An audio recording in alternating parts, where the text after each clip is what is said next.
ہے تو تیسرے نمبر پر آ جائے گا جو لازمی ہے ہمارے لیے کہ حقوق کی واپسی. یہ بڑی ضروری ہے, یہ گناہوں کی توبہ میں شامل ہے حقوق کی واپسی. یہ کرنا بڑا مشکل ہے. جیسے کسی کی زمین تھی وہ ہم نے ہڑپ کر لی, کسی کا مال و زر تھا وہ ہم نے ہڑپ کر لیا, کسی کا پیسہ روپیہ تو ہم نے لے لیا, وہ ہمارے اکاؤنٹ میں آ گیا, کسی طریقے سے ہم نے لے لیا. بہن بھائی کی پراپرٹی کا جھگڑا تھا, ہم نے اپنے سورس استعمال کر کے ہم نے کیس دائر کر دیا, عدالت میں کیس دائر کر دیا. عدالتوں کی صورتحال تو اللہ تعالیٰ سبھی پر رحمت کرے نا, عدالت نے ہمارے حق میں فیصلہ کر دیا, ہم نے اپنے آپ کو سمجھا لیا نہیں میرا ہی حق تھا. توبہ کے اندر شامل ہے کہ جس کا حق ہے اس کو واپس کیا جائے. لازم ہے, یہ لازم. توبہ کا حق ہے. توبہ جو ہے توبہ اسی صورت میں قبول ہوگی کہ فرائض کی ادائیگی بھی ہو.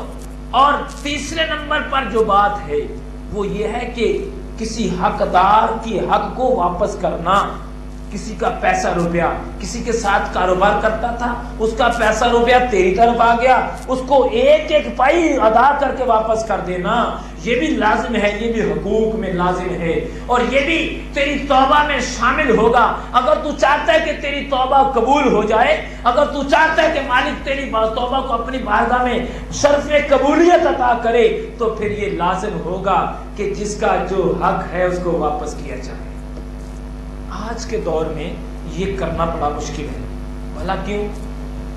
پیسہ اکاؤنٹ میں آ جائے, بندہ کہتا ہے بس پیسہ آنا چاہیے, جیسے مرضی آنا چاہیے. آپ اکثر عدالتوں میں جا کر دیکھیں, باپ اور بیٹے کا کیس لگا ہوا, بہنوں نے اپنے بھائیوں پر کیس کیا ہوا, اولاد نے ماں باپ پر کیس کیا ہوا پراپرٹی کا. بے شمار ایسے جگہوں پر آپ واقعات دیکھتے ہیں. اور پھر اوپر دلیلیں پیش کی جاتی ہیں کہ میرا یہ حق تھا. یہاں پر ایک بات جو لازم ہے وہ یہ بھی ہے کہ والدین کو بھی چاہیے کہ حقیقت میں سچے اور حق طریقے سے فیصلہ کریں. والدین بھی ناجائز نہ کریں. جہاں پر اولاد کے حقوق ہیں وہاں پر ماں باپ کے بھی حقوق ہیں, جہاں پر ماں باپ کے حقوق ہیں وہاں پر اولاد کے بھی ہیں. ماں باپ کو بھی چاہیے کہ اولاد میں انصاف کرے. ایسا نہیں ہو کہ اس کے مرنے کے بعد اولاد جھگڑ کر مر جائے. ماں باپ پر بھی لازم ہے کہ ماں باپ بھی انہیں ساری چیزوں کو مد نظر رکھتے ہوئے. یہاں تو صورتحال کچھ ایسی ہے, ابھی باپ بھی زندہ ہے, ماں بھی زندہ ہے, اور شام کو بچے بیٹھ کے بتاؤں کیا کہتے ہیں, ابھی والد کی طبیعت تھوڑی سی خراب ہو گئی ہے, والد کی طبیعت تھوڑی سی بیچارے کی ناساز ہو گئی, مسلسل 15-20 دن بخار رہنا شروع ہو گیا, یا خدا نہ خواستہ والد کو ہارٹ اٹیک ہو گیا, اللہ نہ کرے, اس کے بعد والد تندرست ہو گیا.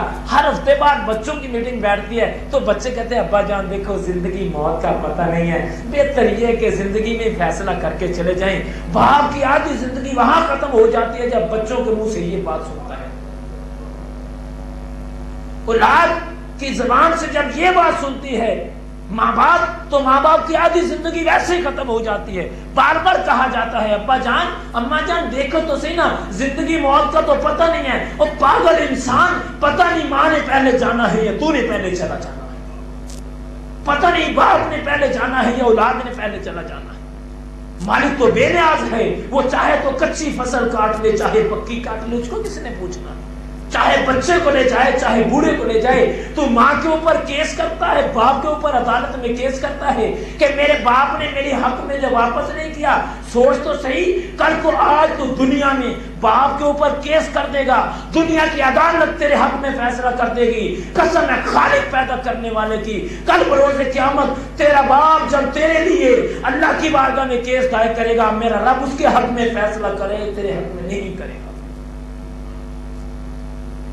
آج یہ کہا جاتا ہے ابا جان دیکھیں مر تو جانا ہے نا, زندگی موت اللہ کے حق ہاتھ میں ہے, تو بہتر یہ ہے کہ زندگی میں آپ فیصلہ کر کے چلے جائیں. آج تو اپنے باپ کو یہ کہتا ہے, کل تیری اولاد بھی یہی کہہ ڈالے گی. یہ پکی بات ہے.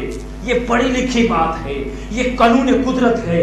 آج تو اپنے باپ کو یہ کہتا ہے ابا جان دیکھے نا زندگی موت کا پتہ نہیں ہے، مہربانی کر کے بعد میں ہم بھائی بھائی جھگڑتے رہیں گے، اپنی زندگی میں یہ فیصلہ کر کے چلے جا۔ میرے بھائی سوچ ذرا، تو آج تو کہہ رہا ہے لیکن کل کو تیرے ساتھ بھی ایسا ہوگا۔ تو بار کا بعد میں بیان کر رہا تھا کہ حقوق کی واپسی، کہ جس کا جو حق ہے اس کو واپس کیا جائے۔ یہ تو والدین ہے نا، کسی غیر کا حق بھی اسے واپس کیا جائے، کہ ایسا نہ ہو کسی بات پر پکڑ ہو جائے۔ توبہ میں یہ شامل ہے، جب تو توبہ کرے تو ندامت کرے، جب تو توبہ کرے تو فرائض کی ادائیگی کرے، جب تو توبہ کرے تو حقدار کا حق اس کو واپس دے۔ چوتھے نمبر پر جس کے ساتھ ظلم کیا جائے اس سے معافی مانگی جائے، جس کو گالی گلوچ دی تھی، جس کو برا بھلا کہا تھا، یہ تیری توبہ میں شامل ہے۔ توبہ میں علی مرتضی شیر خدا جو علم کا جو علم کی کتاب ہے، آپ یہ فرماتے ہیں کہ چوتھے نمبر پر تیرے لیے لازم ہے کہ جس پر تو ظلم کرے، کتاب سے مراد یہ چھوٹی سی کتاب نہیں، کتاب سے مراد سمندر ہے، سمندر جن کے پاس ڈھیروں علم ہے۔ یہاں مجھے وہ بات یاد آ گئی، علی مرتضی شیر خدا رضی اللہ تعالیٰ سے کسی نے پوچھا حضور کہ میرے اللہ نے مجھے کتنی طاقت دی ہے، انسان کو کتنی طاقت دی ہے؟ آپ نے فرمایا کہ 2 ٹانگوں پہ کھڑا ہے۔ آپ نے فرمایا کہ 1 پہ کھڑا ہو جا، وہ 1 پہ کھڑا ہو گیا۔ اس نے کہا حضور یہ میرے سوال کا جواب تو نہیں ہے۔ آپ نے فرمایا تو ایسا کر، 1 ٹانگ تو نے اٹھا لیا نا، اب دوسری ٹانگ بھی تو اٹھا لے۔ کہ جناب یہ تو میرے طاقت میں نہیں ہے۔ آپ نے کہا بس اتنی تیری طاقت ہے کہ تیرے تو اختیار میں صرف اتنا ہے، تو اپنی 1 ٹانگ اٹھا سکتا، دوسری اٹھا نہیں سکتا اپنی مرضی سے۔ تو علی مرتضی شیر خدا رضی اللہ عنہ فرماتے ہیں کہ تو سچی توبہ کرنا چاہتا ہے، جھوٹی توبہ سے توبہ کرو، سچی توبہ کرو، جھوٹی توبہ سے توبہ کر لو کہ جھوٹی توبہ نہیں کرنی۔ چوتھے نمبر پر فرمایا کہ وہ آدمی جس پر تو نے ظلم کیا، جیسے کوئی ملازم ہے کسی کے پاس، کسی کی فیکٹری ہے، کسی کا کوئی دفتر ہے، کوئی آفیسر ہے، وہ اس کے پاس ملازم ہے، اسے گالی گلوچ کرتا ہے، ڈیوٹی کرنا اس میں شامل ہے، گالی گلوچ سننا اس میں شامل نہیں۔ آج تیرے پاس طاقت ہے، اسے تو گالی گلوچ کر لیتا ہے، اسے تو برا بھلا کہہ لیتا ہے، اسے تو مار پٹائی کر لیتا ہے۔ ایسا نہ ہو آج تو اپنی طاقت کا اظہار کرے، کل بروز قیامت وہی بندہ اگر اللہ کی بارگاہ میں کیس دائر کر دے گا، اللہ تیرے عزت و جلال کی قسم ہے اس نے میرے سے معافی نہیں مانگی تھی، جب تک وہ شخص معاف نہیں کرے گا خالق آپ کو معاف نہیں کرے گا۔ توبہ میں یہ شامل ہے کہ جب تو توبہ کرے تو جو مظلوم ہے، جس پر تو نے ظلم کیا ہے، اس سے بھی معافی مانگے، اور اگر وہ زندہ نہیں ہے تو اس کے حق میں بخشش کی دعا کرتی۔ جس کا تو نے حق دینا ہے، اگر اس کا حق نہیں دے سکتا، یعنی وہ مر گیا ہے، دنیا سے چلا گیا ہے، تو اس کی بخشش کی دعا کرے، یہ تیرے پر لازم۔ جس پر ظلم کیا تھا، یہاں پر ایک اور بات بھی یاد رکھیں، جو بندہ کسی کی غیبت کرتا ہے، نبی پاک علیہ السلام نے ارشاد فرمایا کہ غیبت کا گناہ زنا سے بھی زیادہ شدت والا ہے۔ عرض کی یا رسول اللہ صلی اللہ علیہ وسلم، وہ زنا تو بدتر گناہ ہے۔ نبی پاک علیہ السلام نے فرمایا کہ زنا کرنے والا توبہ کرتا ہے کہ یہ ہو کیا ہو گیا، ندامت کرتا ہے، اعتراف کرتا ہے۔ غیبت کرنے والا نہ ندامت کرتا ہے نہ اعتراف کرتا ہے۔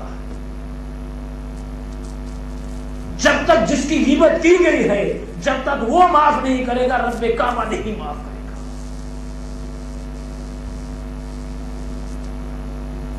مظلوم جس پر ظلم کیا گیا، اس کے ظلم سے، اس کو ظلم کیا اس پہ توبہ کرنا، یعنی ظلم کو اس کے جاگوں سے معافی مانگنا کہ بھائی اللہ کے لیے تو مجھے معاف کر دے، میں نے تیرے پہ ظلم کیا تھا۔